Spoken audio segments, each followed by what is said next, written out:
परभणीच्या निवळी प्रकल्पानं धारण केलं रौद्ररूप, तर कारपारे नदीला पूर आल्यानं निवळी बुद्रुक गावासह अनेक गावं आणि शेतजमिनी गेल्या खरडून। परभणीच्या इंद्रायणी नदीला पूर, इंद्रायणी काठी असलेल्या शेती पिकांचं मोठं नुकसान, पाऊस सुरू राहिला तर दैठणा गावामध्ये पाणी शिरण्याची शक्यता। हवामान तज्ञ पंजाब डक यांचं 6-7 एकरमधील सोयाबीन अतिवृष्टीमुळे पूर्णतः खरडून गेलं। सेलू तालुक्यातील गुगळी धामणगावातील शेती पिकाचं झालं नुकसान, सरकारनं पंचनामे करून तात्काळ मदत द्यावी, पंजाब डक यांची मागणी।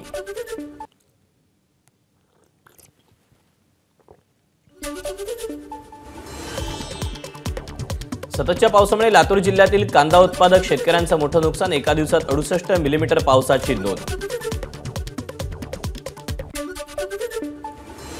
पावसामुळे लातूरमधील शेतकरी हवालदिल, शेतात पाणीच पाणी, सोयाबीन शेतकऱ्यांना सर्वात मोठा फटका, शेकडो हेक्टर क्षेत्र पाण्याखाली।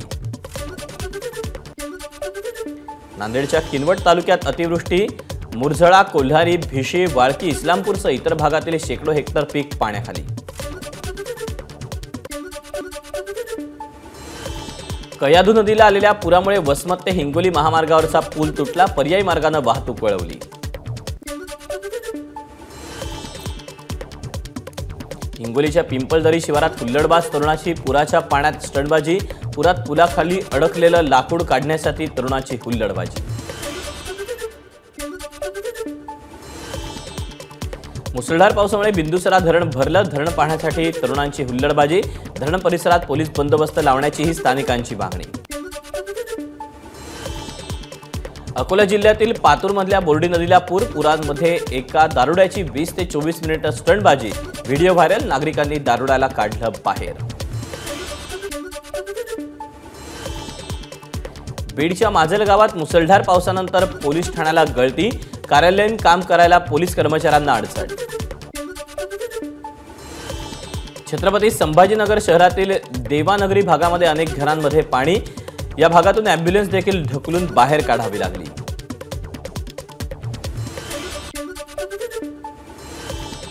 सावंतवाडीतील तेरेखोल नदीत वाहून गेल्यानं ख्रिस्ती धर्मबंधू नोवेल फेलिक्स यांचा मृत्यू, पाण्याचा अंदाज न आल्यानं पाय घसरून पडल्याचा अंदाज।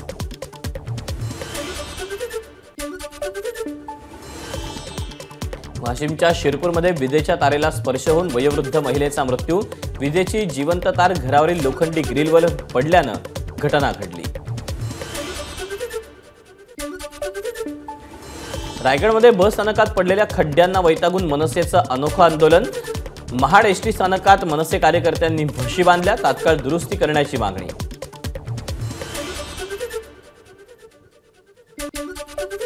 जालन्याच्या अंबड तालुक्यात सर्व महसूल मंडळात अतिवृष्टी, तहसीलदारांकडून नागरिकांना सतर्कतेचा इशारा, तलाठी, मंडळ अधिकारी, कृषी सहाय्यकांना नुकसानाचे पंचनामे करण्याचे आदेश। बीड जिल्ह्यात 61 महसूल मंडळांमध्ये अतिवृष्टीची नोंद, 100 मिलीमीटरच्या वर 35 महसूल मंडळांमध्ये अतिवृष्टी, रेवकी महसूल मंडळात सर्वाधिक पावसाची नोंद। धारूर तालुक्यातल्या हिंगणीमधील तलावाच्या सांडव्यावरून पाणी, सरस्वती नदीलाही पूर, हिंगणी तलाव भरल्यानं धारूरचा पाण्याचा प्रश्न मिटला।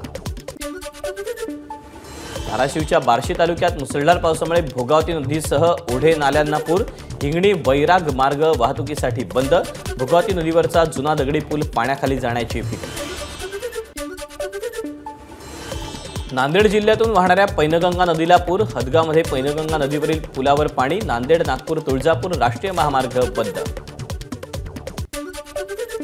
नांदेडच्या शंकरराव चव्हाण विष्णुपुरी प्रकल्पातून पाण्याचा विसर्ग, गोदावरी नदीला पूर, नदीकाठच्या गावांना सतर्कतेचा इशारा। लातूर जिल्ह्यात मुसळधार पाऊस, तेरणा नदीला पूर आल्यामुळे नदीकाठच्या 100 गावांना सतर्कतेचा इशारा, शेकडो हेक्टर पिकं पाण्याखाली जाण्याची भीती। वाशिम जिल्ह्यात हलका ते मध्यम स्वरूपाचा पाऊस, अनेक भागातील छोटे मोठे नदी नाले ओढे दुथडी भरून कळंबा महाली गाव परिसरातील सखल भागात शेती गेली पुराच्या पाण्याखाली। छत्रपती संभाजीनगरमध्ये पाऊस, सततच्या पावसामुळे जगप्रसिद्ध वेरूळ लेण्यातील सीताहानी धबधबा प्रवाहित, धबधब्याचं रौद्ररूप समोर। चंद्रपूर जिल्ह्यातल्या वर्धा नदीच्या पाणी पातळीत वाढ, राजुरा, बल्लारपूर आणि चंद्रपूर भोयगाव गडचांदूर मार्ग वाहतुकीसाठी बंद। नाशिकच्या येवला शहर आणि परिसरात मुसळधार पाऊस, बाजार समितीमधील काही दुकानांमध्ये पाणी शिरलं. वर्ध्याच्या पुलगावात पुलावरून जाणाऱ्या दुचाकीवरील चालकाचं नियंत्रण सुटल्यानं दुचाकी पुलाखाली. या घटनेत 2 जण वाहून गेले. आपत्ती व्यवस्थापन टीमकडून दोघांचा शोध सुरू.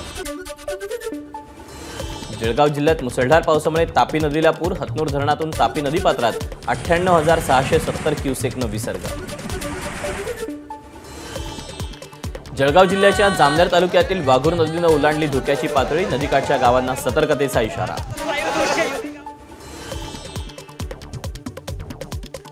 दोडामार्ग तालुक्यात ढगफुटी सदृश्य पाऊस. सखल भागामध्ये पाणी साचलं. जनजीवन विस्कळीत. अकोल्याच्या कावड यात्रेत वंचितचा स्वागत मंडप कोसळला. कावडचा धक्का लागल्यानं मंडप कोसळल्याची माहिती. घटनेत सुदैवानं कुणी जखमीही नाही. गेल्या 25 वर्षांपासून रखडलेल्या डहाणू नाशिक रेल्वेच्या सर्वेक्षणाला केंद्राची मंजुरी. 2.5 कोटी रुपये निधीला मान्यता दिल्याची खासदार हेमंत सावरा यांची माहिती. मनमाड इंदोर नव्या रेल्वे मार्गाला मंजुरी. 309 किलोमीटरच्या रेल्वे मार्गामुळे उत्तर महाराष्ट्रातील कांदा सोयाबीन पिकांच्या दळणवळणासाठी फायदा होणार. केंद्रीय रेल्वे मंत्री अश्विनी वैष्णव यांची माहिती. मनमाड इंदोर रेल्वे मार्गाला पंतप्रधान कार्यालयाकडून मंजुरी. धुळ्यात भाजपचा फटाके फोडून जल्लोष. आपल्या पाठपुराव्याला यश मिळालं. माजी खासदार सुभाष भामरे यांची प्रतिक्रिया. नाशिकच्या आडगाव नांदूर गावातील शेतकऱ्यांचं मनपा प्रशासकांना निवेदन. 2002 साली अधिग्रहण केलेल्या जागेचा अद्याप मोबदला न मिळाल्यानं शेतकरी आक्रमक.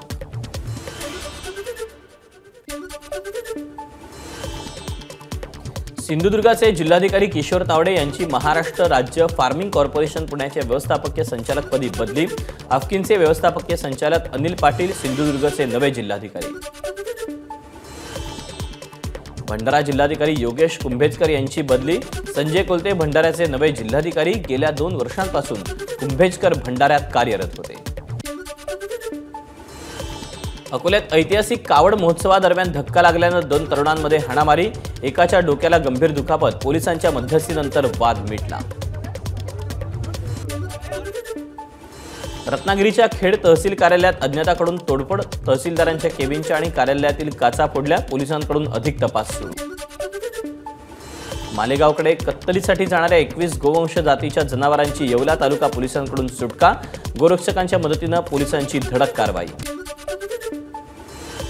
नितेश राणेंच्या वादग्रस्त विधानांच्या निषेधार्थ मुस्लिम समाजाच्या महिलांचा पोलीस अधीक्षक कार्यालयावर मोर्चा. नितेश राणेंना अटक करण्याची आणि जिल्हाबंदी करण्याची मागणी. भंडाऱ्यात महाविकास आघाडीचं जोडेमारो आंदोलन. शिवरायांचा जयघोष करत आंदोलकांची राज्य सरकारविरोधात घोषणाबाजी.